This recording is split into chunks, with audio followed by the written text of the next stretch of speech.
Una indefinible angustia se apoderó de él. No había allí su ambiente, su bóveda psíquica, 1000 veces más hermosa y radiante que aquella techumbre de oro y jaspe, que parecía aplastarle el alma como una montaña de granito. Su gran sensibilidad percibió vibraciones de terror, de espanto, de desesperada agonía. Un penoso hálito de muerte soplaba de todos lados, como un sutil veneno que le penetraba hasta la médula. «¿Es este un recinto de matanza y de tortura?», exclamó desesperado. «¿Cómo ha de encontrarse aquí la suavidad divina del Padre Amor de mis sueños?».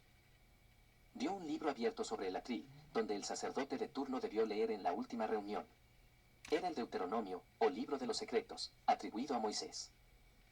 Estaba abierto en el capítulo 17, en cuyos versículos 3, 4 y 5, manda matar a pedradas a todo hebreo, hombre o mujer que hubiese demostrado veneración a los astros que brillan en el cielo. Y subrayando con su punzón aquellas palabras, puso una llamada al margen con este interrogante. ¿Cuál es el Moisés iluminado de Jehová, el que escribió en tablas de piedra no matarás o el que manda matar? Un ventanal se abrió con estrépito, y agitando el gran velo del templo, fue a rozar la llama de los cirios que ardían perennemente ante el tabernáculo con el arca de la alianza. Y Asua no alcanzó a ver este principio de incendio porque salió precipitadamente a la calle, como si horrendos fantasmas de muerte y sangre le persiguieran. Dos ancianos que oraban en la penumbra de un rincón apartado, comenzaron a dar gritos. El velo arde, el templo se quema. Un hermoso doncel de túnica blanca estaba aquí y debió salir por el ventanal que se abrió con gran ruido. Pecados horrendos debe haber en el templo, cuando un ángel de Jehová ha encendido este fuego demoledor. Un ejército de levitas invadió el recinto y descolgaron rápidamente el velo, que aplastado en el pavimento bajo sacos de arena mojada, el fuego se extinguió con facilidad. Nadie logró descifrar aquel enigma.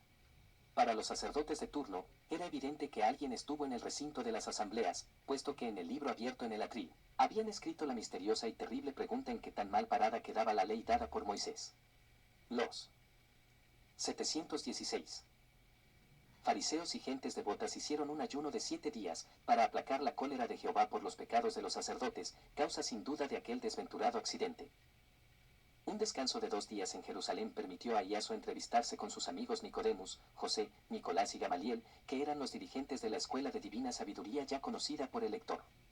Rubén, esposo de Verónica, la tercera hija de Lía, y Marcos, el discípulo de Filón de Alejandría, se habían unido íntimamente a aquellos 4 desde que trajeron las copias del archivo de Ribla. Eran solo 10. Los afiliados a esta agrupación de buscadores de la verdad eterna.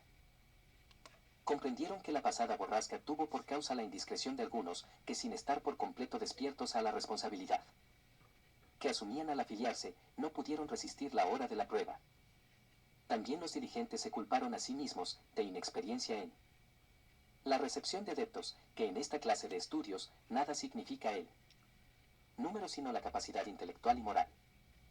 Los 10 que quedaron después de la persecución sufrida fueron José de Arimatea, Nicodemus y Andrés de Nicópolis, Rubén de Engedi y Nataniel de Hebrón, Nicolás de Damasco, Gamaliel, sobrino, José a Arsaba, Santiago Averroes y Marcos de Betel. Todos ellos de ciudades vecinas a Jerusalén, pero radicados en la vieja ciudad de los reyes, tenían la creencia que de ella debía surgir la luz de la verdad divina para todo el mundo.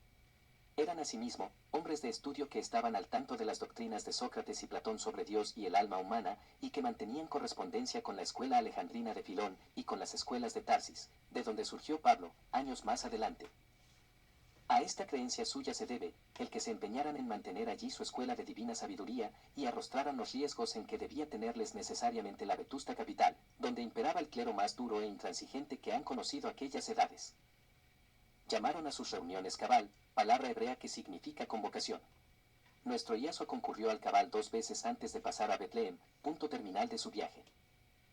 Uno de los 10 ya nombrados mantenía vinculaciones con los grupos de descontentos que desde los tiempos de las antiguas sublevaciones habían quedado medio ocultos, por temor a las sangrientas represalias del clero aliado con Herodes. Era José a Arsaba, hombre de clara visión del futuro de los pueblos y que aborrecía todo lo que fuera encadenar el pensamiento humano y la libertad de conciencia. Debido a esto, le llamaban el justo y gozaba de gran prestigio entre las masas de pueblo más despreciadas. 717. Como por una secreta intuición, comprendió, al conocer personalmente a Iasua, que sería el hombre capacitado para llevar al pueblo a conseguir el máximo de sus derechos, y le habló sobre el tema.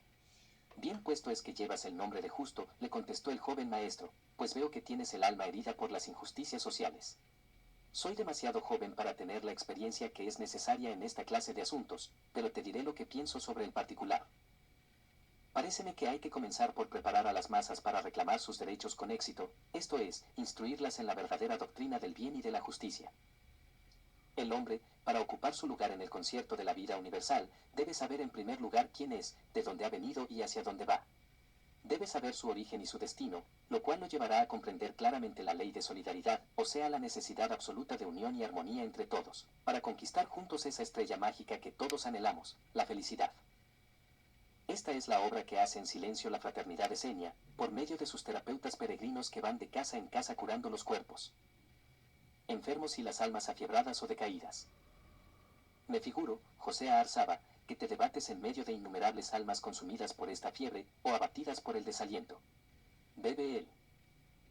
Agua clara y el pan blanco de la verdad eterna, constituyéndote en maestro suyo, y harás la obra más grande que puede hacer una inteligencia encarnada sobre la tierra, iluminar el pasaje de las multitudes, para que encuentren su verdadero camino y marchen por él. ¿Quieres que te dé la clave? Eso es lo que quiero, maestro. Le contestó José con vehemencia. ¿Tenéis punto de reunión? Volvió a preguntar el maestro. Como los búhos, en las antiguas tumbas que nadie visita, pero más frecuentemente en el sepulcro de David, a poco andar desde la puerta de Sión. Han descubierto la entrada a las galerías subterráneas, y allí es el refugio de los perseguidos. Quiero ir contigo hoy mismo, pues mañana sigo viaje a Betlén. Y conmigo, dijo José de Arimatea. Ya sabes, Iasua, mis promesas a tus padres. No puedo faltar a ellas. Y las mías, añadió Nicodemos. Soy también de la partida. Bien, somos 4, contestó Iasua, y entre 4 veremos más que entre 2.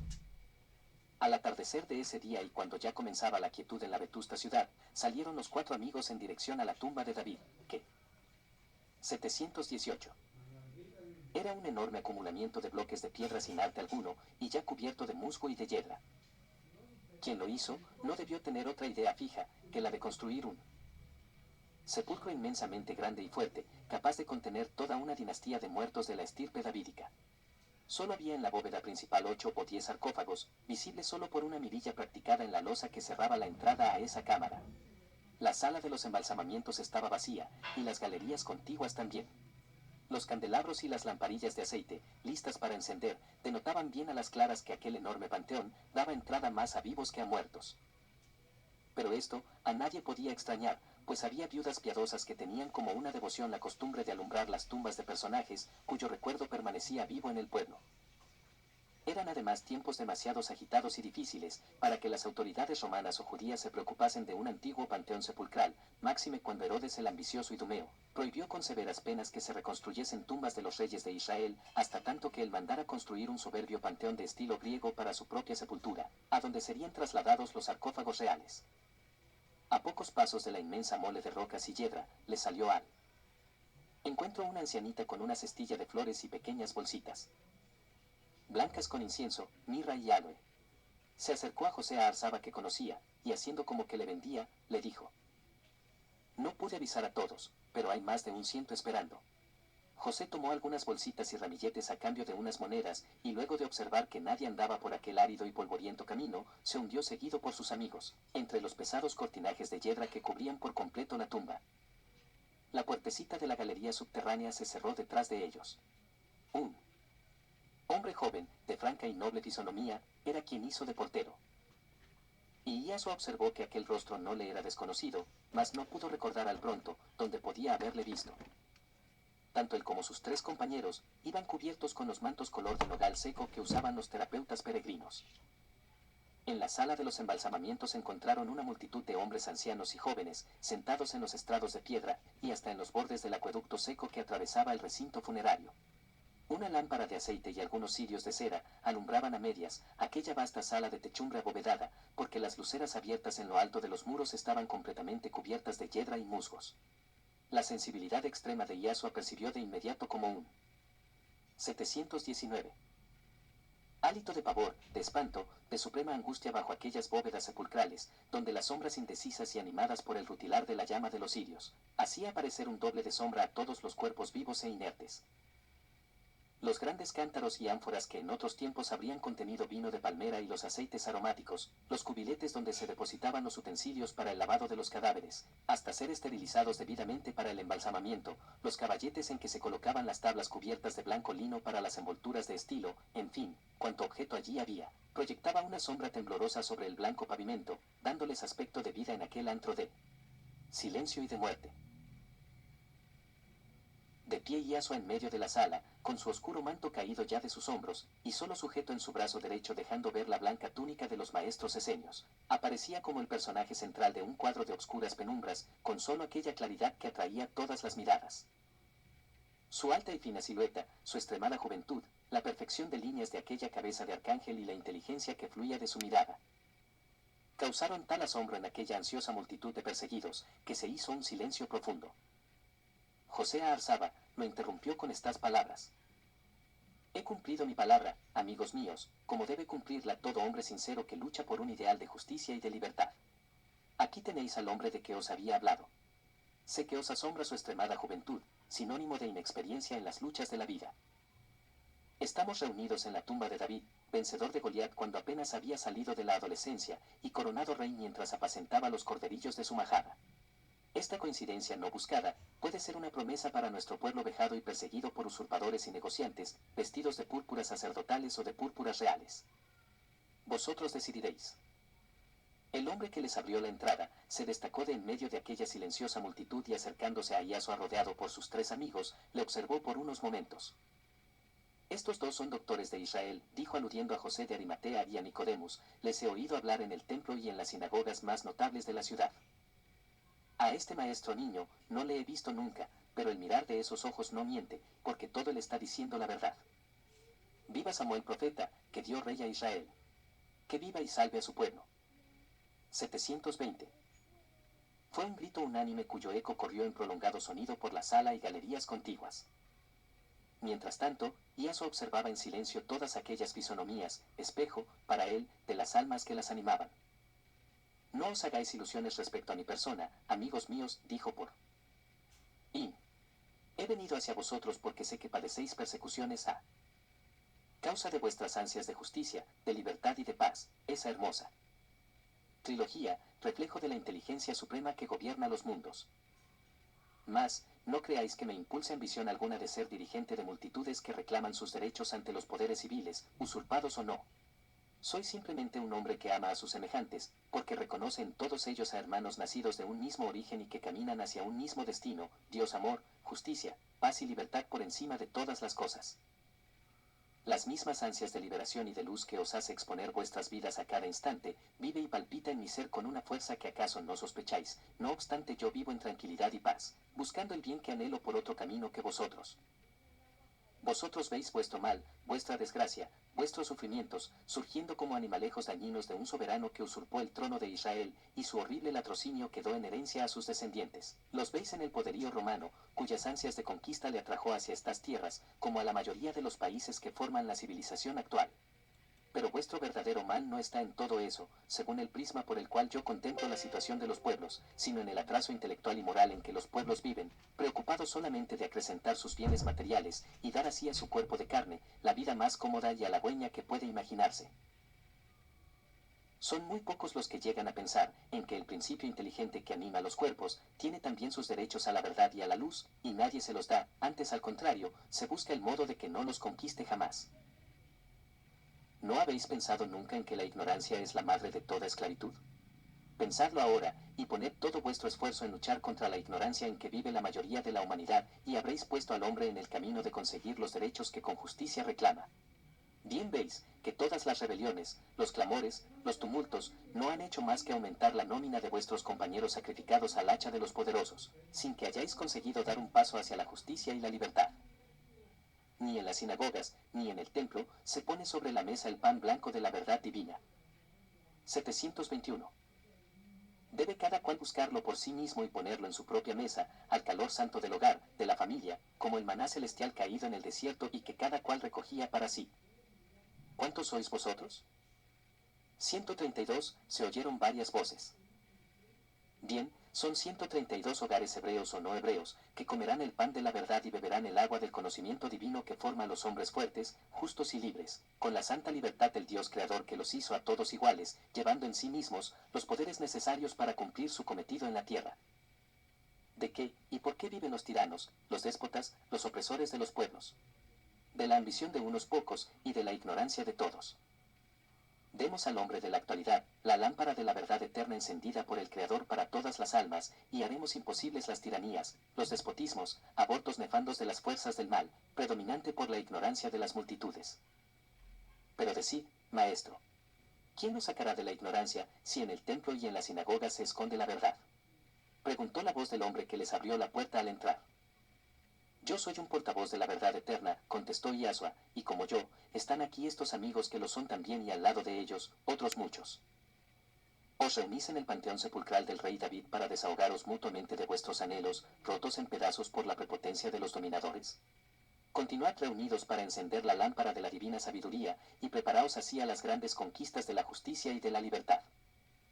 Un aplauso unánime indicó a Yahshua que las almas habían despertado de su letargo. ¿Quién sois? ¿Quién sois? Gritaban en todos los tonos. Me llamo Yahshua, soy hijo de un artesano, estudié la divina sabiduría desde niño, soy feliz por mis conquistas en el sendero de la verdad, y por eso os invito a recorrerlo, en la seguridad de que os llevará a la paz, a la justicia y a la libertad. De todo esto resultó que formaron allí mismo una alianza que se llamó Justicia y Libertad, bajo la dirección de un triunvirato formado por José a Arzaba, José de Arimatea y Al-Jacob de Filadelfia, el portero, que abrió la galería secreta del sepulcro de David. Este hizo una parte con Yahshua. Habéis hablado como un iluminado, dijo, y habéis mencionado que representamos 132 hogares, pero es el caso que la mayoría de nosotros no tiene un hogar. 722. ¿Quién os impide tenerlo? Preguntó Yahshua. La injusticia de los poderosos. Yo soy yerno del rey de Arabia, casado con una de sus numerosas hijas, tengo un hijito que ahora debe tener 10 años. La voz del relator pareció temblar de emoción y sus ojos se humedecieron de llanto. Nada sé de él, continuó, porque la prepotencia de mi suegro quiso poner cadenas hasta en mi libertad de pensar. Aunque nací hijo de padres árabes, mis ideas no tienen raza ni suelo natal, porque son hijas de mí mismo, y no podía aceptar imposiciones arbitrarias dentro de mi mundo interno. Para salvar la vida, me vi obligado a huir donde la familia de mi esposa no supiera jamás de mí. Ante esta confidencia, en la mente lúcida de Yahshua se reflejó el niño Ibrahim, hijo de la princesa árabe Zaida, que él curó en Jericó de la fiebre infecciosa que lo consumía. ¿Tu esposa se llama Zaida y tu hijo Ibrahim? Le preguntó. Justamente. ¿Cómo lo sabéis? ¿Les conocéis acaso? El joven maestro le refirió cuanto había ocurrido en Jericó. Aquel hombre no pudo contenerse y abrazó a Yahshua como si un torrente de ternura largo tiempo contenido se desbordara de pronto. Gracias, gracias. Profeta, que Dios te bendiga. Creo que el hogar tuyo, puedo ayudarte a reconstruirlo, le dijo Yahshua conmovido profundamente. Vete a Jericó a casa de mis tíos Andrés y Benjamín apellidados del olivar, debido al cultivo del olivar que poseen y del cual viven. Encargada a ellos quedó tu esposa y tu hijo, hasta que se arregle su propia morada. Di a mis tíos que te manda Yahshua, su sobrino, al que has encontrado en Jerusalén. Guarda silencio sobre cuanto ha ocurrido aquí en la tumba de David. En pos de Al-Jacob de Filadelfia, fueron acercándose muchos otros de los allí congregados, y Yahshua vio con inmenso dolor que la mayoría de ellos habían sido víctimas en una forma o en otra de las arbitrariedades, atropellos e injusticias de los dirigentes de pueblos. Los unos, víctimas de los esbirros o cortesanos de Herodes el Idumeo, o de sus hijos, herederos de todos los vicios del padre. Los otros habían sido atropellados en sus derechos de hombres, por el alto clero de Jerusalén, o por hombres poderosos de la numerosa secta de fariseos. Otros se veían perseguidos por las fuerzas dependientes del procurador romano, representante del César en la Palestina. Algunos habían cometido asesinatos impremeditados, en defensa de la propia vida, cuando sus familias y sus posesiones fueron asaltadas como rebaño por lobos hambrientos. 723. Uno de aquellos hombres, llamado Judas de Queriot, se acercó también. Era de los más jóvenes, y refirió a Yahshua como sus dos únicas hermanas le fueron sacrificadas a la lascivia de un legionario. Su padre murió por las heridas recibidas en defensa de sus hijas. Su madre falleció pocos días después a consecuencia del horrible suceso. Estaba él solo en el mundo. Y Asua, herido en su sensibilidad, en sus sentimientos más íntimos de hombre justo y noble, se dejó caer sin fuerza sobre un estrado y cerró los ojos como para aislarse de aquellas visiones de espanto, y a la vez recobrar las energías perdidas en aquel desfile de horrores sufridos por corazones humanos, por criaturas de Dios, despedazados y deshechos por otros seres humanos, también criaturas de Dios. Este Judas de Keriot, cuyo relato colmó la medida de la angustia que el corazón de Iasua podía soportar, fue años más tarde el apóstol Judas, cuyo defecto dominante, los celos, le llevaron a señalar a los esbirros del pontífice Caifás el refugio de su maestro en el huerto de Getsemaní. Quizá la innoble acción de Judas llamado el traidor tuvo su origen en el horrible drama de su juventud, que le despojó de todos los afectos legítimos que puede tener un hombre, como alimento y estímulo de su vida interior. Su carácter agriado se tornó celoso y desconfiado. Comprendo, lectores amigos, que he anticipado acontecimientos, debido a mi deseo de haceros comprender hasta qué punto las injusticias de los poderosos llevan el desquicio a las almas débiles, incapaces de soportar con altura la vejación de sus derechos de hombres. Destruyen los cuerpos y las vidas, dejando las almas atrofiadas, enloquecidas, enfermas y predispuestas para los más dolorosos extravíos morales. Los amigos íntimos de Iasua le rodearon al verle así pálido y agotado. Fue solo un momento. La reacción vino de inmediato en aquella hermosa naturaleza, dócil siempre al gran espíritu que la animaba. Se levantó de nuevo y con una voz clara y dulce dijo con gran firmeza: Amigos, os doy a todos un gran abrazo de hermano, porque siento en mi propio corazón todos vuestros dolores. Mas, no busquéis en la violencia la satisfacción de vuestros anhelos, porque sería colocaros al mismo nivel de aquellos, contra cuyas injusticias lucháis. Haceos superiores a los adversarios por la grandeza moral, que se conquista acercándose el hombre al Dios amor que le dio vida, y cuanto bello y bueno tiene la vida. Volveré a encontraros en este mismo lugar, y no me apartaré de vosotros, mientras vosotros queráis permanecer a mi lado. La noche había avanzado notablemente, y Iasua se retiró seguido por sus amigos, mientras aquellos 132 hombres, después 724 de largos comentarios, fueron saliendo en pequeños grupos de 2 o 3 para no llamar demasiado la atención de los guardias de la ciudad. Algunos no tenían otro techo ni otro hogar que aquel viejo panteón sepulcral, cuya existencia de siglos habría visto desfilar innumerables generaciones de perseguidos. Entre estos estaba el esposo de Zaida, la princesa árabe. Ella no imaginaba quizá que el profeta médico, salvador de su hijo moribundo, le devolvería también vivo el amor del hombre al que había unido su vida. Para el inmenso amor del Cristo hombre por la humanidad, no era prodigio sino ley, devolver la vitalidad a los cuerpos, la energía y la esperanza a las almas. A la mañana siguiente salieron, los ya escasos viajeros, pues la mayoría de la caravana quedaba en Jerusalén. Betlehem está a media jornada escasa de Jerusalén, y el camino corría paralelo al acueducto que iba desde Jerusalén a los llamados estanques de Salomón. Grises peñascales a un lado y otro del camino, daban árido y entristecido aspecto a aquellos parajes, máxime cuando el invierno pone en los campos sus escarchas y sus nieves.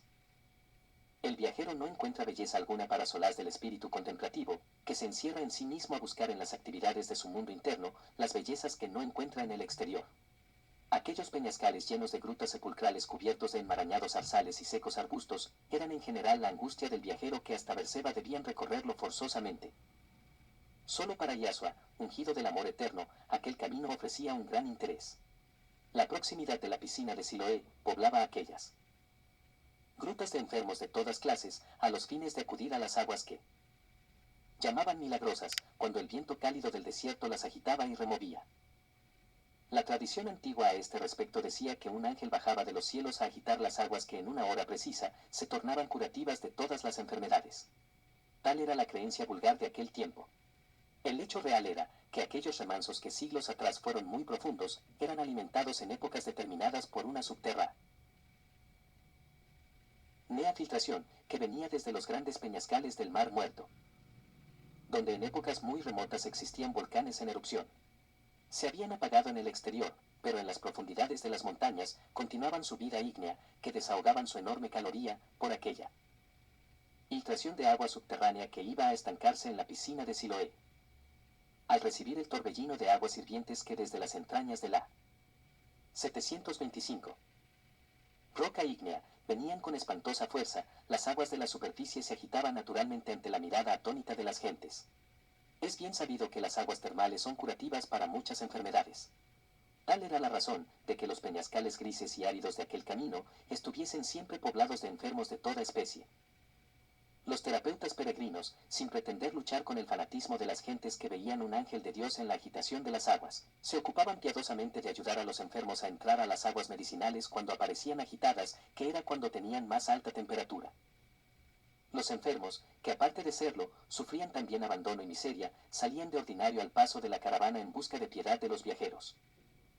Iasua vio aquella turba doliente que se arrastraba entre los zarzales y los barrancos, y su corazón se estremeció de angustia hasta el punto de quedar paralizado el asno que lo llevaba porque le sujetó por la brida. ¿Te detienes, Iasua?, le preguntó su padre. El maestro le miró con sus grandes ojos claros inundados de llanto, y los volvió nuevamente a los enfermos que se acercaban. Iosef comprendió y se detuvo también. Los otros viajeros continuaron la marcha. Muchas manos extendidas y temblorosas tocaban casi las cabalgaduras. Mientras Miriam y Iosef repartían unas monedas, Iasua les miraba en silencio. Su pensamiento les envolvía por completo. ¿Venís a la espera del ángel que removerá las aguas?, les preguntó. Sí, señor viajero, pero esta vez tarda mucho, le contestaron.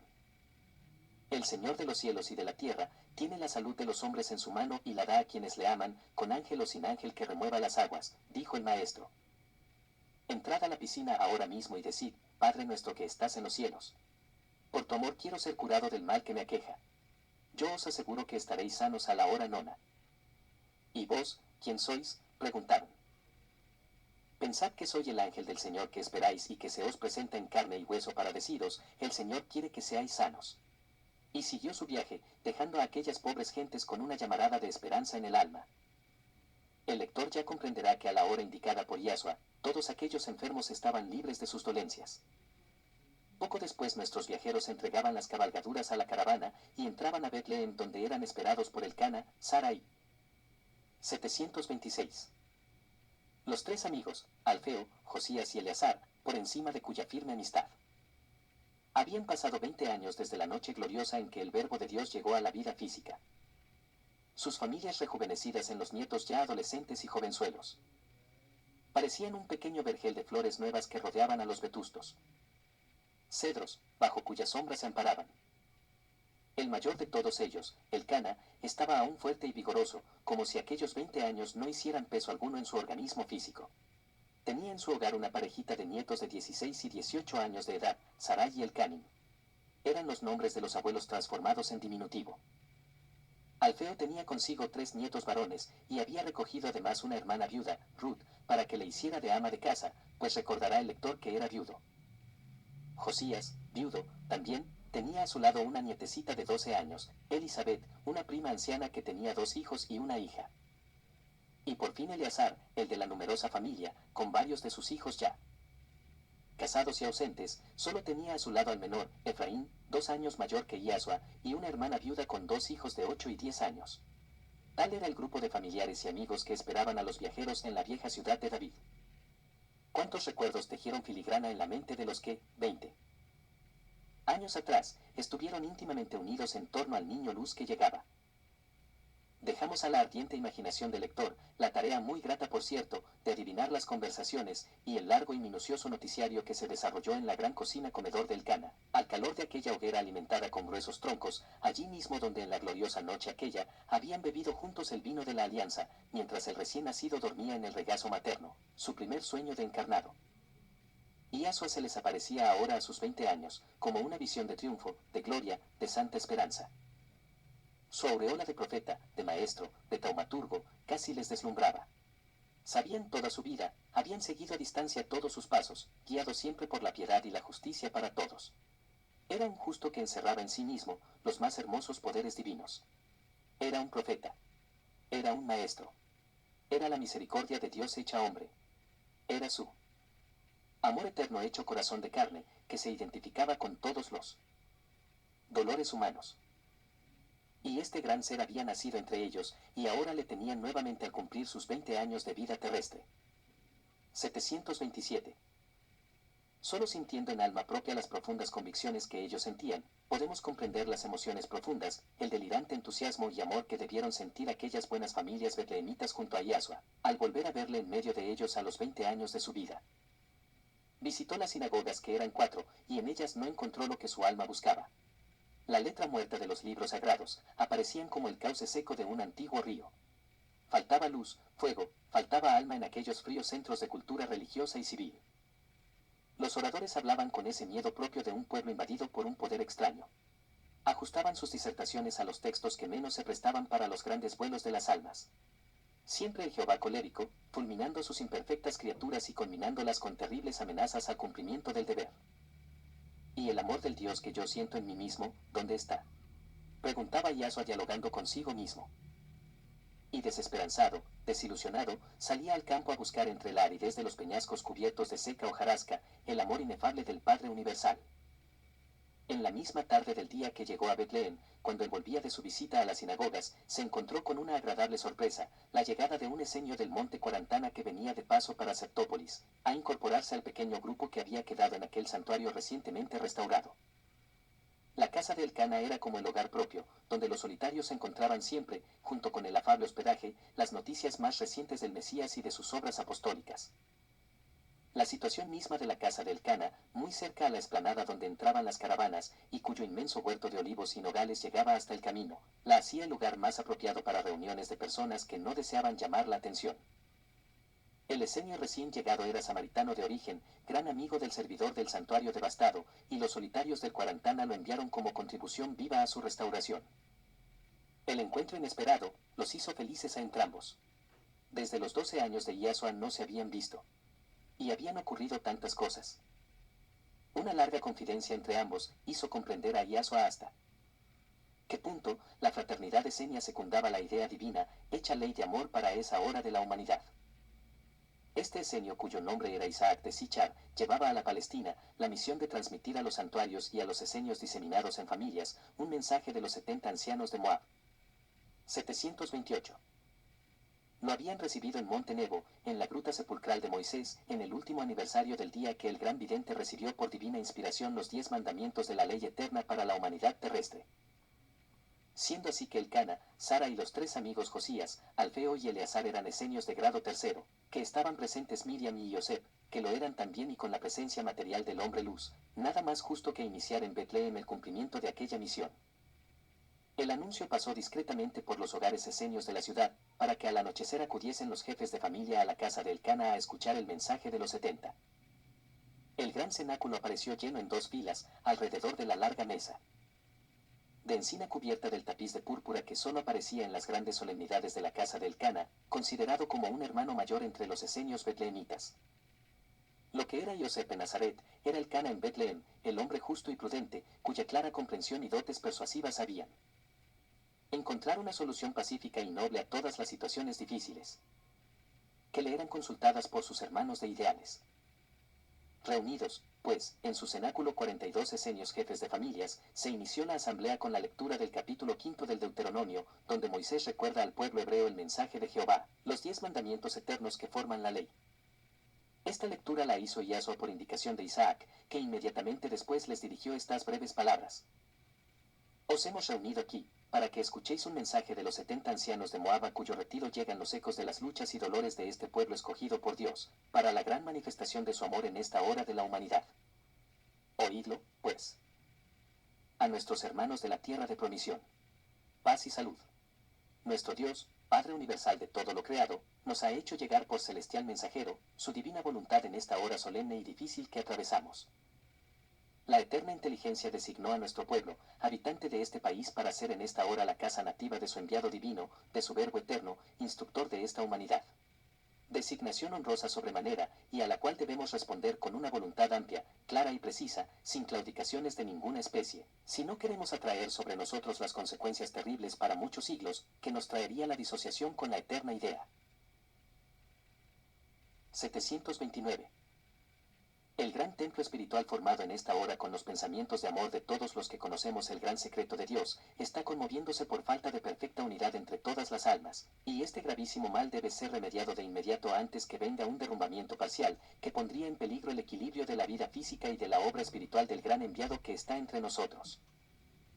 Los componentes de este gran templo espiritual somos los miembros todos de la fraternidad esenia, de los cuales deben estar muy lejos todas las tempestades promovidas por el choque de las pasiones humanas, puestas en actividad por las ambiciones de poder, de oro, de grandeza y de dominación. El trabajo honrado, el estudio, la oración y la misericordia son las únicas actividades permitidas al esenio consciente de su deber en esta hora solemne que atraviesa la humanidad.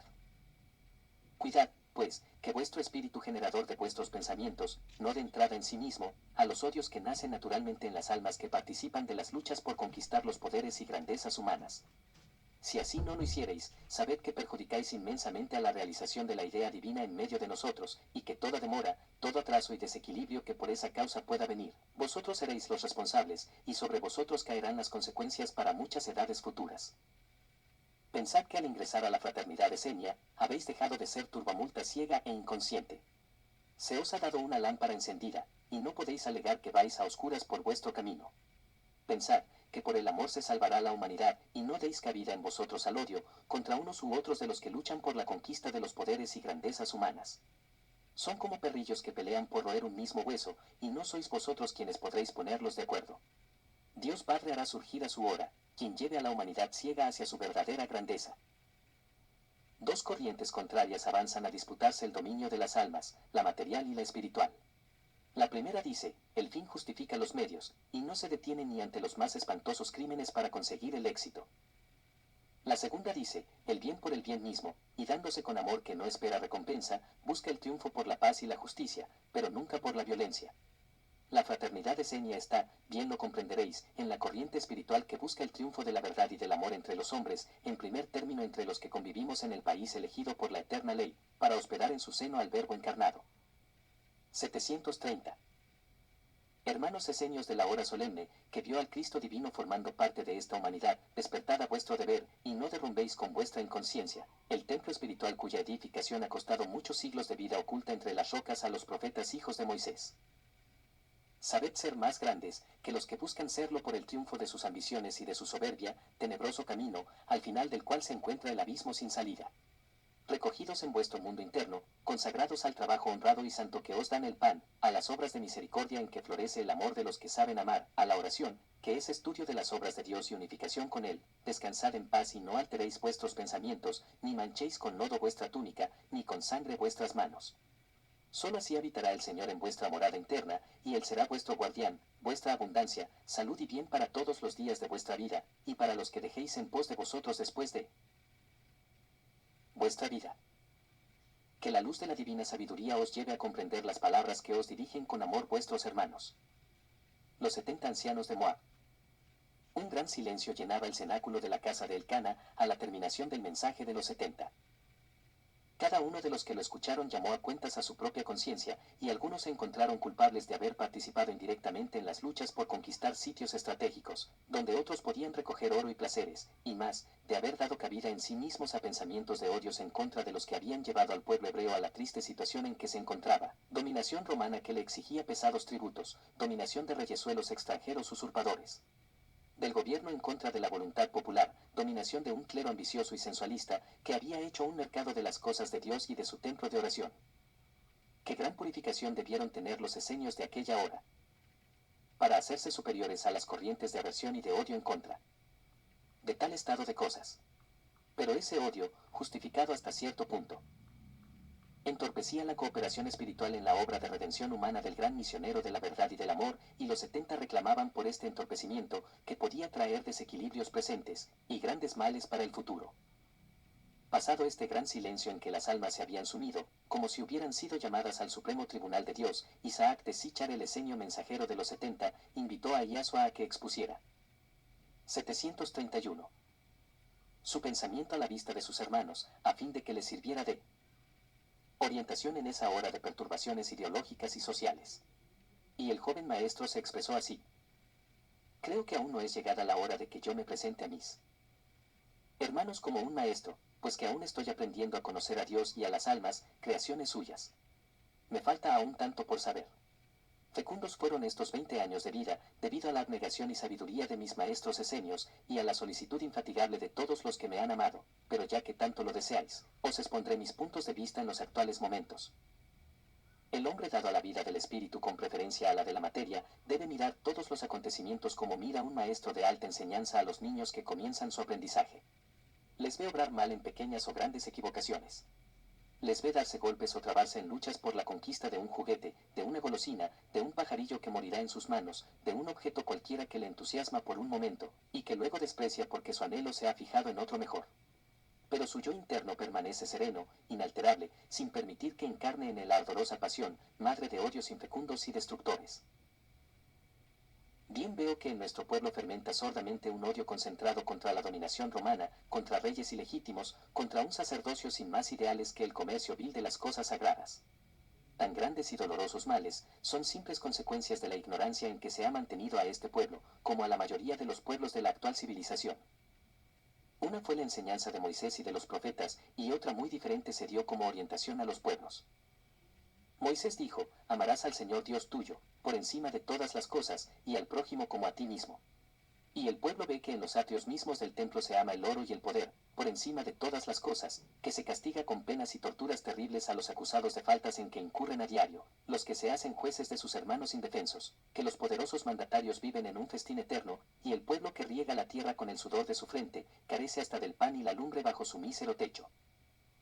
Moisés dijo en su inspirada ley, no matarás, no hurtarás, no cometerás adulterio, y el pueblo ve que los poderosos mandatarios asesinan a todo el que estorba en su camino, hurtan por ruines y engañosos medios, todo aquello que excita su avaricia, y destruyen los hogares, arrebatando traidoramente la esposa compañera fiel. Quien contiene al torrente que se desborda desde la cima de altas. 732. Montañas. El pueblo se hizo eco de las falsas acusaciones de los ambiciosos y libertinos contra los profetas que le hablaban en nombre de la eterna ley de amor y justicia, y acalló sus voces, entregándolos a la muerte en medio de crueles suplicios. Ahora el pueblo paga las consecuencias de su ignorancia y de sus odios inconscientes. Veo la sabiduría más alta en el mensaje de los 70 que acabáis de escuchar. No hemos de sacrificar inútilmente la paz que goza todo hombre de bien, todo esenio consciente de su deber, a la idea de que mezclándose a las luchas sórdidas y apasionadas de la turbamulta, pueda conseguirse de inmediato la transformación de este doloroso estado actual. Destruir la ignorancia respecto de Dios y de sus relaciones con sus criaturas es la obra que realiza en secreto la fraternidad esenia, y nuestro deber es secundarla en su labor misionera encendiendo la lámpara del divino conocimiento, o sea la ciencia sublime y eterna de Dios en relación directa con el alma humana. Padres, madres, jefes de familia, haced de vuestros hogares santuarios de la verdad, del bien, del amor y de la justicia, sin más códigos ni ordenanzas que los 10 mandamientos divinos que trajo Moisés a esta tierra, y será como la marca indeleble puesta en vuestra puerta, que quedará cerrada a todos los males y dolores que afligen a la humanidad. Tomad mis palabras pronunciadas con el alma saliendo a mis labios, no como de un maestro que os enseña, sino como de un joven aprendiz que ha vislumbrado la eterna belleza de la idea divina, en las penumbras apacibles de los santuarios de rocas, bajo los cuales se cobijan los verdaderos discípulos de Moisés. Habló como un profeta. Habló como un iluminado, se oyeron varias voces rompiendo el silencio. Habló como el que es, dijo solemnemente Isaac de Sichar, como el enviado divino para esta hora de la humanidad. Alma de luz y de amor. Que Dios te bendiga como lo hago yo, en nombre de los 70 ancianos de Moab. Gracias, maestro Isaac. Dijo emocionado Yahshua, y fue a ocupar su sitio al lado de sus padres. Vio que su madre lloraba silenciosamente. ¿Te hice daño, madre, con mis palabras? Le preguntó tiernamente. No, hijo mío, tú no puedes hacerme nunca daño, le contestó ella. Pero mientras tú hablabas, en mi mente se formó como una rebol de luz donde te vi rodeado por todos nuestros antiguos profetas que fueron sacrificados como corderos por los mismos a quienes enseñaron el bien, la justicia y el amor. 733. Hijo mío, un día te dije que para matar mi egoísmo de madre, te entregaba al dolor de la humanidad. No sé por qué en este momento. He sentido muy hondo el dolor de este sacrificio, tal como si lo viera realizarse de terrible manera. Dios Padre se nos da a cada instante en todos los dones y bellezas de su creación universal, y nosotros cuando pensamos darle algo, nos atormentamos anticipadamente, aún sin la certeza de que Él acepte o no nuestra dádiva. ¿Por qué crear dolores imaginarios, cuando la paz, la alegría y el amor florecen en torno nuestro? Tienes razón, Yahshua, perdóname. Mi amor te engrandece tanto ante mí misma, que me lleno de temores por ti. Los concurrentes comenzaron a retirarse cuando era ya bastante entrada la noche. Bethlehem, quieta y silenciosa como de costumbre, dormía bajo la nieve iluminada por la luna, que 20 años atrás, cuando los clarividentes que velaban espiando la conjunción de los astros anunciadores, oyeron voces no humanas cerniéndose como polvo de luz en el éter, que cantaban en un concierto inmortal. Gloria a Dios en lo más alto de cielos y paz a los hombres de buena voluntad. 44. Las escrituras del rey Salomón. Al día siguiente de lo que acabamos de relatar, Iaso, seguido de los 4 amigos betlehemitas, Elcana, Alfeo, Josías y Eleazar, que le acompañaban con su amor inquebrantable desde la noche de su nacimiento, se dispuso a realizar 2 visitas, para él de suma importancia. La misma noche de la lectura del mensaje de los 70, el joven maestro había hablado con Isaac de Sichar y sus 4 amigos mencionados, sobre un fragmento de papiro encontrado entre el viejo archivo del sacerdote de Homero en Ribla. Tenía en su carpetita de bolsillo la copia de aquel fragmento que decía: Abiatar, sacerdote del pueblo de Israel en los días de Salomón rey, y cuando éste abandonó los caminos del Señor para adorar dioses extranjeros, en complacencia a sus numerosas mujeres idólatras, declara haber recogido las escrituras de Salomón rey de Israel que le fueron inspiradas por Jehová, autor de toda sabiduría, y depositado parte de ellas en la gruta más interior de los estanques de Salomón, y parte en la tumba de Raquel, detrás de un sarcófago de cedro con ornamentos de cobre. 734. El papiro estaba fragmentado por rotura o quemadura, y era todo cuanto decía en la parte conservada. Y Iaso decía a sus amigos. En el libro de los Reyes, capítulo 4, dice que Salomón escribió 3000 parábolas sobre los árboles, desde el cedro del Líbano hasta el musgo que crece entre los muros. Que escribió, además, sobre toda especie de animal viviente sobre la tierra para enseñanza de los hombres. Salomón fue un sensitivo de grandes facultades psíquicas, un verdadero iluminado, y hasta hoy no se han encontrado sino muy pocas de sus escrituras dictadas por inteligencias superiores para el bien de la humanidad. ¿Qué os parece si tomamos a nuestro cargo buscarlas en las grutas de los estanques de Salomón y en el sepulcro de Raquel, donde este fragmento dice que Abiatar los ocultó? Habrán sido ya buscados, seguramente, observó Elcana, pero bien está que lo hagamos nosotros. Como buenos esenios, cuyo ideal, primero era iluminar con la verdad a los hombres para ayudarlos a acercarse a Dios, tomaron como una misión el compartir con Iaso a los afanes de esta búsqueda, y a la mañana siguiente, cuando la nieve tapizaba aún de blanco los caminos, se dirigieron al antiquísimo monumento funerario de Raquel, situado entre el camino que venía de Jerusalén y el acueducto que corría hacia los estanques de Salomón.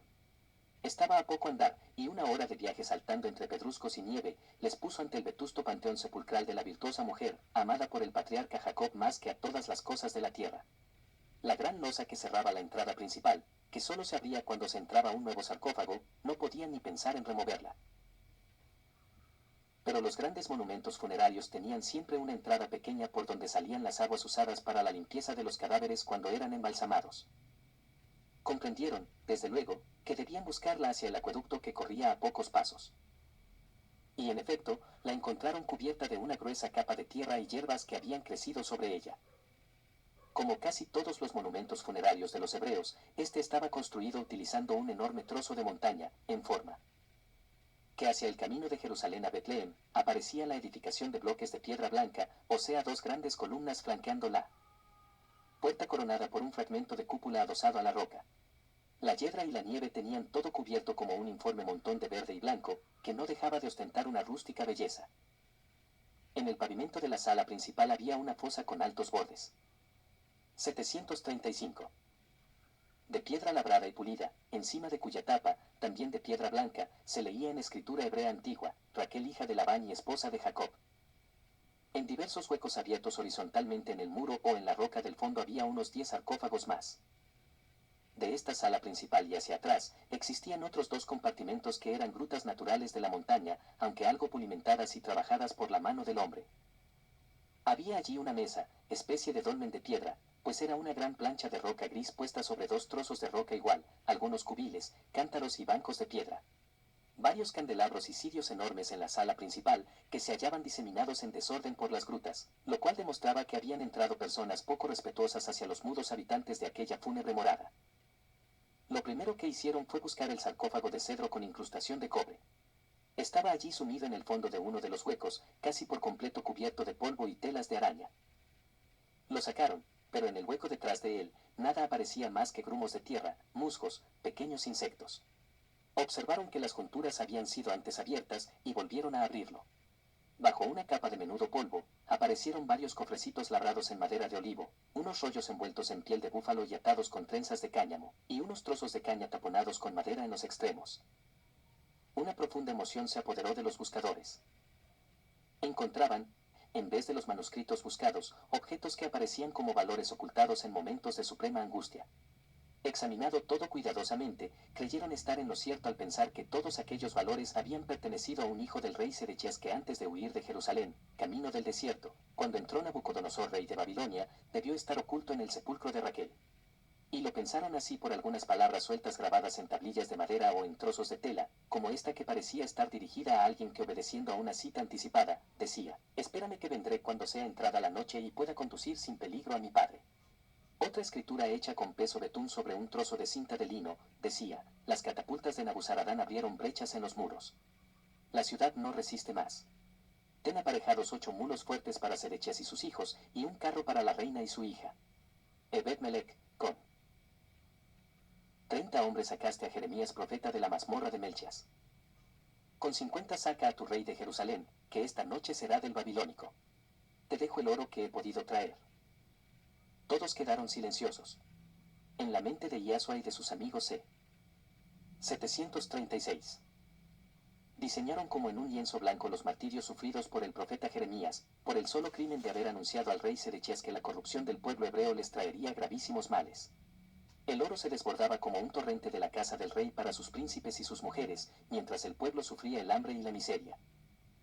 Mira, oh rey Sedechías, que el clamor de tu pueblo sube a Jehová, y que él escucha el llanto de los pequeños y de las madres que les crían, y Jehová dará a ellos todo el bien que es de justicia, y a ti te será quitado todo, hasta la vida de tus hijos y hasta la luz que miran tus ojos. Y el dulce profeta Jeremías, el de los trenos como cantos de alondras que gimen en el bosque en noche sombría, fue sumido en obscura mazmorra llena de cieno, con asquerosos animalejos, donde estuvo a punto de perecer de hambre y de frío, a no haberle salvado Ebed-Melech, el criado etíope del rey Sedechías. Humanidad. Humanidad inconsciente y ciega, exclamó Iasua con la voz que temblaba por la emoción. Es crimen ante ti, la verdad pronunciada por los inspirados de Dios para conducirte al camino de la dicha. Es crimen encenderte una lámpara que te alumbre el camino del despeñadero, para que no caigas en él. Es crimen arrancar agua clara de una roca para que no perezcas de sed en el desierto por donde avanzas. Es crimen sembrarte de flores y frutos el camino para que no te hartes con inmundicias de bestias que colman tus días de enfermedades y aceleren la muerte. Humanidad, humanidad. Debía aborrecerte, y aún te amo como te amaron los profetas, mis hermanos, cuyas lágrimas bebiste y con su sangre manchaste tus vestiduras. El joven maestro, sentado sobre un banco, hundió su rostro entre sus manos y todos respetaron su emoción y su silencio. Una tenue luz penetraba por las luceras encortinadas de yedra y parecía dar tintes de íntima tragedia al cuadro, formado por aquellos 4 hombres de edad madura en torno de Iasua, que como un lirio blanco azotado por el huracán, se doblaba a la suprema angustia de la miseria humana, que con tanta claridad veía en ese instante. Diríase que el alma hecha de misericordia del profeta Jeremías había conducido a aquellos seres al sepulcro de Raquel para aliviar los dolores del pueblo hebreo, que soportaba cargas imposibles de llevar. Josías, Alfeo y Elcana sintieron de pronto el impulso de escribir, porque su cerebro se inundó de ideas extrañas a ellos mismos, y una fuerte vibración agitaba su diestra. Josías escribió: el manuscrito que buscáis está juntamente con otros dentro de un 737. Cántaro de barro en la gruta más pequeña, detrás de los estanques de Salomón. Por mandato del varón de Dios, los oculté yo, siervo suyo, que habité en esa gruta por muchos años. Ebed-Melech. Alfeo escribió: bendecida Ebed-Melech, que en el día de muerte para Jerusalén, salvó del ultraje a mí y a mi hija Timina, ocultándonos en este sepulcro hasta que los ejércitos del invasor abandonaron Judea. Mis huesos descansan en el sarcófago cuarto, contando de la izquierda, fui una de las esposas de Sedechías, rey de Judea, y como cooperé con él en malgastar los tesoros quitados al pueblo, era justicia de Jehová que sufriera la pena merecida. Con el oro y piedras preciosas que aquí quedaron, remediad a los pobres y enfermos de la Judea, porque suyo era y suyo es. Rogad por mi descanso. A Olivama. Elcana escribió estas líneas: a mis hermanos esenios de la hora gloriosa del Verbo encarnado, salud y paz en el Señor. Yo, Jeremías, siervo suyo, he tendido los lazos de esta red en que os veis suavemente envueltos, para que sea el Verbo de Dios el ejecutor de su justicia, que remediará el dolor de los que sufren. en la tierra y en los abismos de la inmensidad infinita. Los tesoros materiales remedian necesidades materiales, pero el amor misericordioso cura dolores del alma que pecó contra Dios y contra el prójimo, y sobre la cual pasan los siglos viéndola padecer. El que fue Sedechías, rey de Judea, y sus 7 hijos degollados en Ribla por orden de Nabucodonosor, padece justamente con ellos en expiación de los dolores de todo un pueblo, cargado de tributos para satisfacer al rey y a sus príncipes y cortesanos. Si vosotros hacéis lo que os dice Olivama, y según vuestra conciencia, aliviaréis muchos sufrimientos de encarnados y desencarnados. Hermano vuestro de muchos siglos. Jeremías, profeta de Dios. Como verá el lector, los 3 escritos tenían relación unos con otros y habían sido tomados sin que los sujetos sensitivos supieran lo que el compañero escribía. La concordancia de los 3 significaba una prueba de ser auténticos y encerrar en ellos la verdad. El alma del profeta Jeremías, antorcha viva de luz y de amor, aconsejó y protegió al rey Sedechías y sus familias durante la vida y seguía protegiéndoles en el plano espiritual. ¿Quién puede medir la fuerza de las alianzas eternas entre las almas que fueron unidas por lazos que Dios ató y que nadie puede desatar? Debemos suponer en buena lógica que esos seres infortunados formaban parte de la porción de humanidad encomendada por la eterna ley a Jeremías profeta, eseño de varios siglos atrás. 738. Leídos y estudiados los mensajes espirituales recibidos, procedieron a abrir los cofrecillos y los envoltorios. En los primeros había oro y plata en varillas y algunas joyas de gran valor como collares, brazaletes y sortijas. Los envoltorios contenían vestiduras y mantos de gran precio, pues eran tejidos de Persia, mallas de hebras de oro, perfectamente conservados. Y por fin, los trozos de cañas, taponados de madera, contenían una variedad de piedras preciosas muy menuditos pero no por eso de menos valor. Eran esmeraldas, zafiros y diamantes, en igual número en cada tubo. De caña, o sea 20 decenas. Parecería que hubiesen estado destinados para una joya especial como una corona, diadema o algo por el estilo. Pensar que los hombres se matan unos a otros y cometen las mayores locuras por cosas como estas. Decía Iasua, y hasta olvidan a Dios y a su propia alma, y para nosotros no nos servirán de nada si no fuera que hay dolores grandes para remediar. ¿Qué hacemos con todo esto?, preguntaba Alfeo a sus compañeros. Dejarlo donde está, por el momento, contestó el Cana, que en ninguna parte está más seguro hasta que dispongamos la forma de hacerlo llegar a quien le pertenece, al pueblo hambriento de Judea, que fue quien lo entregó a las arcas reales. En verdad, decía Josías, que todo esto representa largos días de miseria y de hambre sufridas por el pueblo, para engrosar los tesoros del rey. Detesto a los reyes. Son todos vampiros de la sangre del pueblo. Calma, Josías, dijo Iasua, viendo la exaltación de su amigo. La humanidad es y será aún por mucho tiempo, la mitad vampiro de la otra mitad, hasta que el amor anule a todos los vampiros, y los transforme en panales de miel derramándose por igual para todos los seres. Encerraron, pues, todo tal como lo habían encontrado, y se dirigieron hacia los estanques no lejos de allí. Era ya el mediodía, y la necesidad les obligó a pensar en alimentarse. Vieron a poca distancia el cercado de un modesto huerto, en el fondo del cual se levantaba una columna de humo, denunciadora de una vivienda. Es la cabaña del tío Joe, dijo Josías, y yo le conozco mucho. Seguid andando que yo traeré algo para comer. Volvió al poco rato con un pequeño bolso de castañas e higos secos y un queso de cabra. Salvada la necesidad, salvados los hombres, decía el Cana, repartiendo entre los 5 el contenido del bolso de Josías. Mientras andaban, la conversación recayó naturalmente en los valores encontrados y en el modo de emplearlos con justicia. Repartirlos directamente entre los pobres era gran imprudencia. 739. Porque pronto se divulgaría el origen de las magníficas donaciones, y el rey Herodes Antipas o el clero de Jerusalén les caerían como buitres hambrientos sobre un cadáver abandonado. Después de mucho volver y revolver el asunto, llegaron a la conclusión de que lo más prudente y justo era restaurar el antiguo molino del pueblo, que por muerte de sus dueños quedó paralizado, causando grandes perjuicios a las familias más humildes, que debían hacer grandes esfuerzos para enviar sus cereales y sus olivas hasta Herodium para ser molidos o prensados. Darían trabajo a innumerables personas, pagando con justicia los jornales y convirtiendo al viejo molino en providencia viviente para toda aquella comarca.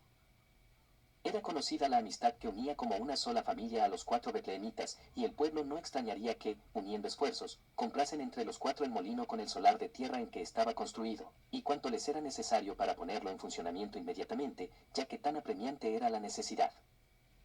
Cuantos pobres, enfermos, ancianos y huérfanos tendrían la abundancia en su mesa mediante el uso justo de valores sustraídos al pueblo, para satisfacer las ambiciones de un rey con toda su corte.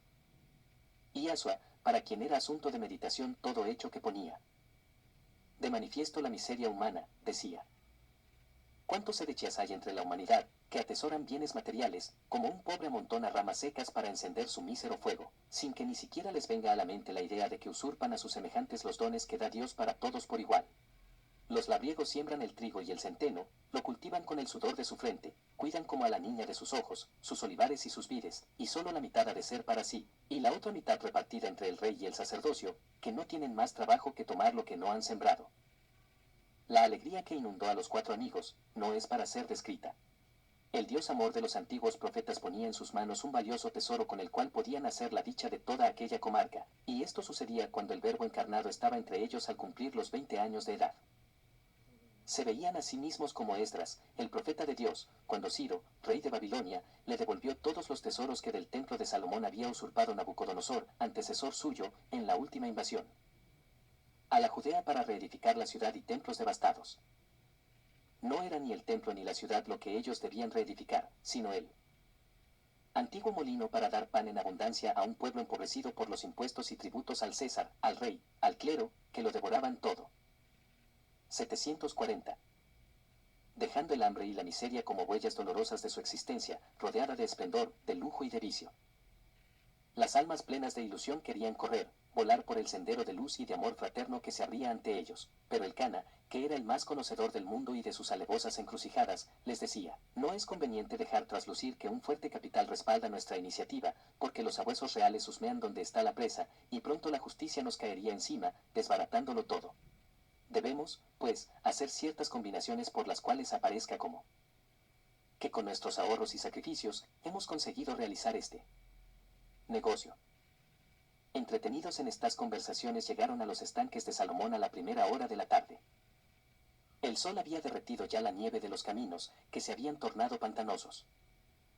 El paraje, que en otros tiempos lejanos fuera un verdadero oasis por el espeso bosque de palmeras y sicomoros que el rey Salomón había hecho plantar con centenares de jornaleros que removían las rocas, y a lomo de asnos y mulos traían tierra fértil de las orillas del Jordán, era solo un bosquejo de lo que había sido. Gran parte del bosque había sido talado por mandato del rey Sedechías, en su afán de purificar la Judea de ídolos y templetes edificados por las mujeres idólatras de Salomón y de otros reyes de Judea posteriores a él. El hermoso bosque que rodeaba los estanques fue lugar de festines para cortesanos de los reyes de Judea, que danzaban embriagados ante sus dioses, causando gran escándalo entre las familias judías, fieles observadores de la ley de Moisés. Las hiedras y terebintos, con su verdor perenne y brillante, parecían burlarse de las escarchas y las nieves del invierno betlehemita, y ponía una nota de alegría en la aridez del paisaje. Recordará el lector, segaramente, que en los días aciagos que vivió Betlehem, cuando Herodes ordenó la matanza de los niños menores de 2 años, aquel sitio fue lugar de refugio para las infelices madres que no pudieron huir a más larga distancia. La mártir Mariana, descendiente de los heroicos Macabeo y madre de los 2 últimos vástagos de ese linaje, también fue ocultada en aquellas grutas, burlando la orden de su despótico y real marido, Herodes el Idumeo, al cual consintió en unirse por salvar la vida de sus 2 hijitos, engaño vil del que se valió el tirano para obligarla a un matrimonio que le daba en apariencia cierto derecho al trono de Israel. Casado con una joven viuda descendiente de los Macabeo, y madre de los 2 últimos vástagos de los cuales se constituyó en tutor y padre adoptivo hasta que, asegurado en el trono, 741. les asesinó cobardemente para evitar que el pueblo proclamara al mayor de ellos rey de Israel. Pero todo esto pertenecía al pasado, y aunque revivió en la mente del joven maestro causándole la penosa emoción de recuerdos dolorosos y trágicos, en aquel momento el gran silencio de la soledad envolvía las grutas, y ni un rumor de vida se dejaba sentir en sus contornos. Mariana permaneció en ellas hasta que la muerte del tirano y la destitución de su hijo Arquelao le dio la seguridad de ser olvidada por completo, y entonces se trasladó a Hebrón, donde tenía algunos familiares, que la recibieron como a una resucitada, pues la orden de muerte dada sobre ella les había llegado como el último baldón arrojado por el déspota sobre una de las más nobles familias de Judea. Los estanques y las grutas estaban, pues, solitarias. Y Asua con sus 4 compañeros, comenzaron la búsqueda que les había llevado hacia aquel lugar. En la gruta más pequeña, detrás de los estanques de Salomón, en un cántaro de barro, está la escritura que buscáis, juntamente con otras, decía el manuscrito espiritual de Ebed-Melech, el etíope, recibido por Josías en la tumba de Raquel. Pero aquella gruta pequeña no aparecía en parte alguna. Vieron y recorrieron varias veces los grandes barrancos que formaban como un semicírculo a los estanques, enormes moles de piedra cuya estructura ciclópea daba cabida al agua para 10 ciudades como Jerusalén, y que después de tantos siglos y de tantas devastaciones, continuaban aún en pie, como único monumento que conservaba el nombre de Salomón. Las dos grandes grutas que aparecían en primera fila, tenían vestigios de estar habitadas por la noche, quizá por mendigos que durante el día recorrían las calles de las aldeas vecinas y no teniendo otro techo se recogían allí. Pequeñas hogueras apagadas pero recientes, montones de heno seco dispuestos como para servir de lecho, lo demostraban claramente. Ya iban a darse por vencidos, cuando vieron asomar una cabeza de hombre del espeso follaje formado por un enorme macizo de terebintos, enredados con la yedra. Aquella rústica fisonomía denotaba un gran espanto, y cuando apareció el busto, se vio que solo harapos lo cubrían a medias. No me descubráis por piedad, fue su primera palabra. Y Asua con sus compañeros le rodearon. No temas, buen hombre, díjole de inmediato el maestro. No es a ti a quien buscamos, ni tenemos intención ninguna de perjudicarte. Veníamos nada más que a visitar estos estanques, que por su antigüedad y por su historia interesan a todo hombre de estudio. 742. Hasta puede sernos útil facilitándonos datos de este paraje, si hace mucho tiempo que lo habitas, añadió el Cana, pensando en que este hombre pudiera haber encontrado lo que ellos buscaban. Yo vivo sepultado aquí, hace 3 años, dijo el desconocido. Infeliz. ¿Cómo vives aquí solo y sin recurso alguno? Preguntó Yasua. Créeme, hermano, que nosotros podemos ayudarte, pues bien se ve que tu situación es por demás afligente. Esta es mi guarida, porque soy como una fiera acorralada. Sentí vuestras voces y hace rato que os observo desde aquí. Comprendí que erais buenas gentes y por eso salí. Decime en qué os puedo servir. Buscamos la gruta más pequeña detrás de los estanques, porque una antigua escritura fue guardada allí, contestó Josías, el más impaciente por encontrar el manuscrito anunciado por el mensaje que recibió. Pasada mi hueco, será aquí sin duda, aunque en 3 años nada he encontrado sino los escarabajos que me hacen compañía. Al decir así, levantaba con grandes esfuerzos las espesas colgaduras de yedra, que enredadas con los terebintos formaban una impenetrable maraña. Apareció el oscuro hueco de entrada a una gruta que, aunque muy irregular en su forma, sería de 20 codos cuadrados. Una espesa capa de musgos cubría las rocas en todas direcciones. No recibía luz de ninguna parte, y aquellos musgos eran amarillentos, verde claro, casi blancos, dando a la gruta cierta belleza delicada que no dejaba de ofrecer encantos. Una pequeña hoguera ardía en un rincón, y en las ascuas se asaban 2 codornices y entre el rescoldo se doraba un gran pan. Por lo visto, díjole al feo, no te dejas vencer por el hambre. Aún amo la vida. Solo tengo 37 años. Tengo mujer y 3 hijos pequeños. La muerte llega sin que se le llame. ¿Es esta la única gruta encubierta que hay? Preguntó el Cana. Yo no he encontrado otra más oculta que esta, contestó el desconocido dando vueltas a la varilla de hierro que sostenía las aves sobre el fuego. Os serviré de guía, dijo luego, envolviéndose en una piel de oveja que por las noches le servía de lecho. ¿Tenéis cerillas o mechas de alumbrar? Sí, aquí están, dijeron varias voces a la vez. El hombre encendió una trenza de hilo encerado y le dijo: busquemos si queréis entre las grietas de estas peñas. Y todos juntos empezaron la tarea de arrancar las grandes colgaduras. 743. De musgos que tapizaban por completo el interior de la gruta. Aparecía llena de hendiduras y huecos de diversos tamaños que bien podían ocultar algunos hombres tendidos o sentados. Quitados los musgos, se maravillaron de encontrar que las rocas habían sido labradas hasta una altura mayor que la de un hombre muy alto, y que encima de los bordes de las piedras pulimentadas aparecían cual si fueran cornisas, gruesas varas de sicomoro sujetas por anillas de hierro, en las que aún aparecían restos de cadenillas y cordeles primorosamente tejidos con hebras de piel de búfalo. Las numerosas anillas de cobre que aparecían en ellos, dejaba suponer que debió haber un cortinado a la manera de toldo, que se extendía cubriendo la techumbre de la gruta. La tradición dice, arguyó el Cana, que las mujeres cortesanas de la reina Atalía tenían aquí sus citas de amor, y que la misma Atalía escondía aquí sus infamias y sus prevaricaciones. Serán estas las huellas de los últimos reyes de Israel, destronados y barridos para siempre por el rey de Babilonia. Encontraron inscripciones en varias losas de las que cubrían los muros, pero en lenguas desconocidas. No obstante tomaron nota de ellas para que el maestro Melquisedec, perito en la materia, las descifrara. Por fin, a la entrada de uno de los huecos vieron un pequeño grabado. Bastante mal hecho, pero que podía leerse claramente, era una palabra compuesta, Ebed Melech. Un grito de admiración y de alegría resonó en la gruta. No era grabado sino escrito con pez en la roca.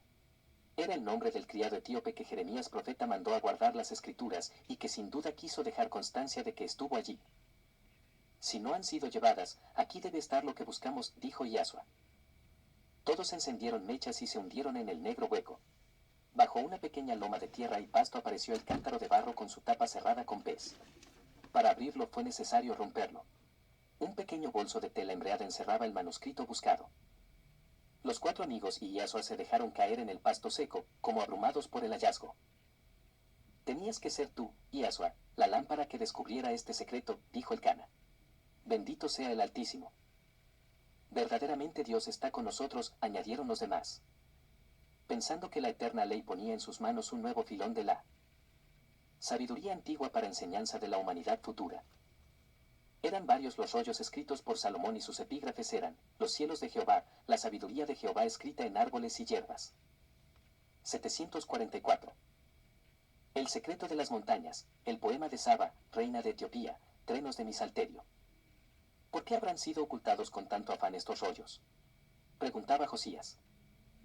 Por demasiado oscuros sus pensamientos o por ser demasiado íntimos para confesarlos a la humanidad, contestó Yasua de inmediato, pero luego añadió. Mis maestros esenios del Tabor conservan una escritura de Sabud, hijo de Nethen, primer oficial del reino de Salomón y amigo particular suyo, en el cual se conduele profundamente de lo que él creía una grave injusticia para con su amado amigo rey. La debilidad propia de la vejez en que se agotan las energías llevaron a Salomón a hacer demasiadas concesiones a las mujeres que formaban la corte de cada una de sus esposas, que por vanidad y antagonismos, fueron aumentando su número, creyendo así ser más grandes y más honradas por su real esposo. Eran solo 10 las esposas secundarias del rey, escogidas entre las más nobles familias hebreas y algunas, por alianzas con los príncipes de países vecinos. Estas mujeres, en la vejez de Salomón, se formaron cada una su corte en palacio diferente, pero todo cargado sobre las arcas reales, lo cual trajo el desequilibrio y las quejas del pueblo contra él. El gran nombre de Salomón cayó por el suelo, y algunos viejos amigos fieles hasta la muerte, guardaron sus escritos porque sus enemigos querían hacer una gran hoguera para destruirlos. Quizás sea esta la causa de que estos rollos hayan sido ocultos tan cuidadosamente por el sacerdote Abiatar, que habiendo sido desterrado de Jerusalén por el rey, no podía entrar en la ciudad, y entonces los escondió en el sepulcro de Raquel, en tierra perteneciente a un gran amigo del sacerdote caído en desgracia, Abinadab, suegro de una de las hijas de Salomón, Tapat. Observo, dijo Eleazar, que Yasua conserva en el archivo de su excelente memoria todas las escrituras antiguas. Desde niño estoy entre los maestros esenios, cuya vida está consagrada a buscar la verdad en todos los rincones de la tierra. Nacieron de Moisés, el hombre luz de su tiempo, y desde entonces viven en lucha con la ignorancia y con la mentira. Yasua sigue su mismo camino, dijo Alfeo, pero con el añadido de que él lucha además con el egoísmo de los hombres. Nosotros debemos seguirlo también. No sé cuál tesoro sea de más precio, observó Josías, si el encontrado en el sepulcro de Raquel o este de los estanques de Salomón. Cada uno en su género es de la mayor importancia, amigo mío, contestó Yasua. Aquel remediará las necesidades materiales de los que carecen de todo, mientras que éste alumbrará a las almas en sus 745. Grandes destinos futuros, después de haber arrojado clara luz en su remoto pasado. Estas escrituras dictadas a Salomón por inteligencias superiores, y cuyo asunto se desprende de algunos de sus títulos, abarcan los cielos y la tierra en que el Altísimo ha derramado las manifestaciones de su poder creador soberano, son los secretos de Dios encerrados en los reinos vegetal, mineral y animal, las leyes que rigen la marcha de los astros, y las admirables combinaciones de su eterno movimiento, y me figuro que serán como una explosión de luz para esta humanidad que camina a ciegas por los senderos de la evolución. Tu aniversario número 20, Yasua, marcará época en tu vida de encarnado entre los hombres, dijo el Cana acariciando con su mirada llena de nobleza al joven maestro, que le aparecía iluminado por la divina sabiduría. El hombre que le sirvió de guía en la gruta y para quien no tenía ningún interés aquellas conversaciones, se había vuelto junto a la hoguera de donde sacaba el gran pan ya cocido y las aves asadas. He aquí, dijo Yasua, otra alma que redimir. ¿Qué tragedia será la suya? Comparto con vosotros mi pobre comida, les dijo poniendo sus manjares sobre una roca. Gracias, le dijeron todos. Vivimos en Betlehem y nos vamos de inmediato. Si no lo tomas a mal, díjole Yasua, queremos compensar el buen servicio que nos has prestado. ¿Qué podemos hacer por ti? Mi familia vive en Emaús y yo me llamo Cleofás. Fui panadero del rey Antipas, pero el mayordomo quiso poner en mi lugar a un hermano de su mujer, y echó un puñado de moscas entre la pasta que yo preparaba para el pan del rey, por lo cual fui condenado a la mazmorra por todo el resto de mi vida. Tuve la suerte de escaparme y aquí estoy como un zorro en la madriguera. Es toda mi historia. El maestro miró a sus compañeros, y en aquella mirada leyeron todos el deber que les correspondía. Uno de nosotros, dijo el Cana, míranos bien, uno de nosotros vendrá mañana a esta misma hora a traerte ropas adecuadas para que salgas de aquí y te reúnas de nuevo con tu mujer y tus hijos. En Emaús nunca podrá ser, contestó el infeliz Cleofás, porque no faltaría allí quien me denunciara. Pero podría ser en Betlehem, dijo el maestro, donde estos amigos van a poder darte medios de vida trabajando en el molino. ¿El molino? Desde que murió el viejo Nabot y cayó en presidio su hijo, ya no se mueve más. 746. Es verdad, pero se moverá de nuevo y dará pan a todo el que no lo tiene, contestó Yasua. ¿Quién puede encontrar al expanadero del rey en un jornalero entre los sacos de harina? ¿Saben tus familiares este refugio tuyo? Lo sabe solo mi mujer que cada luna llega hasta aquí con un saco de harina y algunas provisiones para que no me muera de hambre. Tienes amor en torno tuyo, Cleofás, y ya es mucho tener en medio de esta humanidad, donde casi la mitad de los hombres son lobos para la otra mitad. Y Yasua al decir estas palabras ponía sus manos sobre los hombros de aquel hombre y lo miraba fijamente a los ojos. Quiero que la esperanza florezca de nuevo para ti, amigo. Dios es justicia y es amor, y tiene su hora marcada para darles forma y vida junto a sus criaturas. La hora para ti ha llegado y la recibirás con agradecimiento y amor. Los ojos de Cleofás se inundaron de lágrimas y ahogando un sollozo dejó caer su enmarañada cabeza sobre el pecho de Yasua. El maestro le rodeó con sus brazos transmitiéndole una poderosa corriente de esperanza y de amor. La fisonomía de Cleofás apareció como iluminada por un resplandor de sol. Todos aquellos hombres reunidos pensaron, el amor desinteresado y puro del Verbo de Dios es lo único que puede salvar a los hombres. 45. En la ciudad de Alejandría.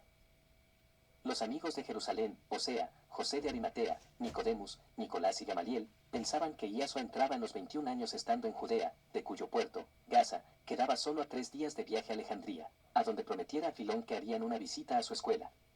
Y se fueron a Betlehem para hablarle